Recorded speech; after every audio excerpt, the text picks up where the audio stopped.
boa tarde. Eu vi o título sugerido, que era uma coisa bem abrangente, então eu vou falar de todas as técnicas possíveis de se usar com o síncrono, que não fica muito difícil. Então, eu vou dar um enfoque nas que eu mais conheço e dando exemplo de algumas coisas que eu tenho trabalhado, tá? Então, eu dei esse título meio assim para estudo de materiais avançados. Como você mesmo falou, existe muito espaço para pesquisa. A pessoa tem interesse de entender melhor algum sistema e quer investigar a propriedade estrutural, eletrônica ou até imagem. Hoje em dia se faz muito com uma radiação, qualquer tipo de espectroscopia que você conheça, que você necessita de luz na faixa do infravermelho até raio-x dura, você pode utilizar essa fonte de luz sim. Então vou dar uma breve introdução, depois vou seguir. Eu acho que eu consegui um negócio funcionar aqui. Não pode. Acho que funciona. Meu nome é João, né? Eu trabalho aqui, eu comecei aqui na URGS em 2000. Eu era pesquisador do Laboratório Nacional de Luz Síncrona e trabalho com luz síncrona desde 1995. Parecia uma sessão de alcoólicos anônimos, não foi essa a intenção. Do jeito que eu falei. Sou dependente de luz síncrona desde 1995. A ideia, o síncrono brasileiro surgiu em 97. Então eu sempre usei raio-x, né? Minha base de estudos foi na parte de subfísica de superfícies, né?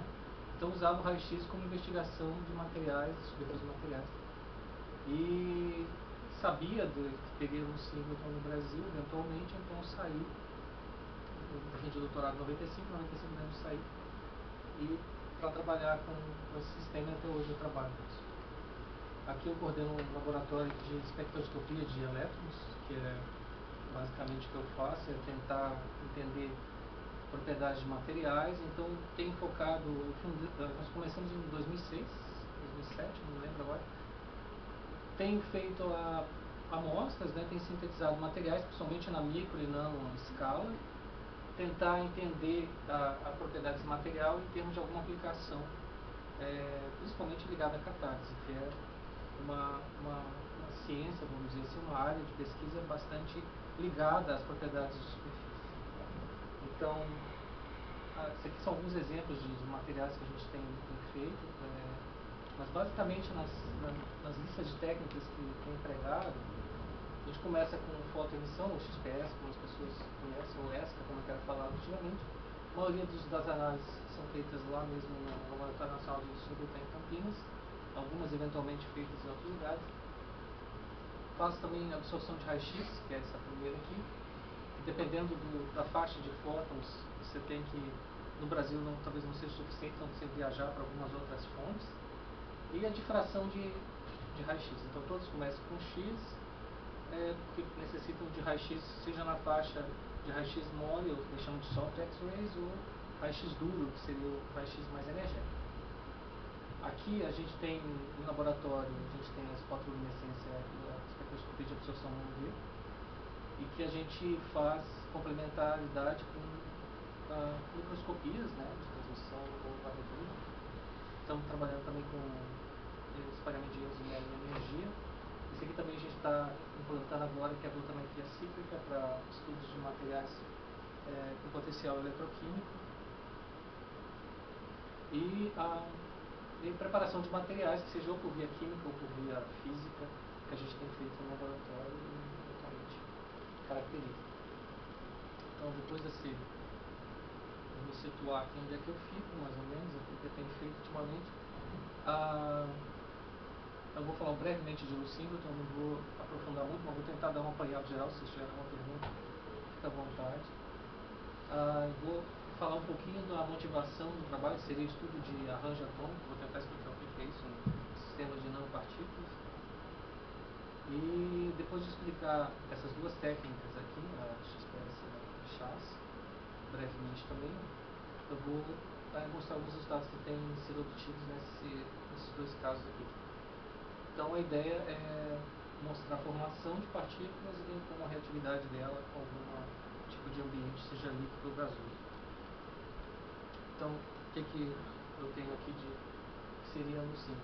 Para qualquer uma daquelas duas técnicas, ou três que estados lá, qualquer um, se você vai precisar de raio-x, ou você obtém ela de fontes normais de laboratório, que seriam anodos, né, com radiação de incremento, chamam de tubos de raio-x, ou você vai por uma opção que é bastante empregada, que seria essa radiação simples. No caso, você tem a vantagem de ter a energia desses fótons variável, tá? Desde que você consiga de alguma forma pegar essa luz e monocromatizá-la, né?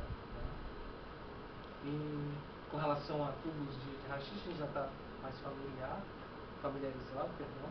Pode ser tanto rotativo ou tubo de raio-x comum. Boa parte da radiação é de radiação de freamento, então basicamente é um espalhamento inelástico. Você está perdendo essa energia, e parte da energia é emitida na forma de fótons. Essa radiação vai depender do impacto em si, de qual é a energia cinética desses elétrons que estão atingindo um alvo, né, que geralmente seria a conversão de fonte de raio-x normal, além das linhas de transição normal, porque vai depender do anodo. Você vai ter a população mudando, e a inversão de população, fluorescência de raio-x, né, que pode acontecer com a emissão de algumas linhas características também.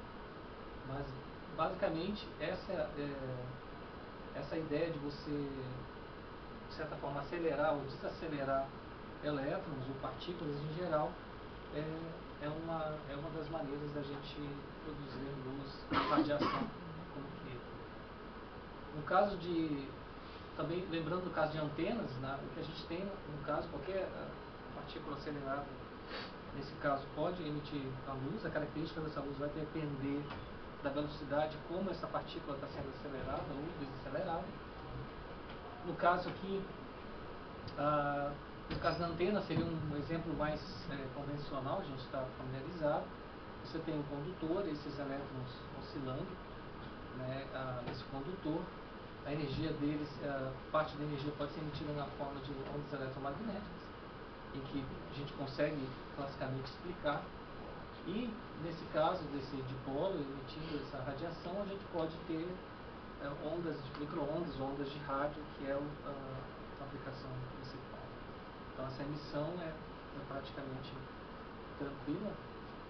A ideia de você criar um acelerador é você poder pegar essas suas partículas, por exemplo, elétrons, que é fácil de produzir, fácil de acelerar ou de controlar, fazer um feixe relativamente colimado e submeter a um campo magnético. Tá?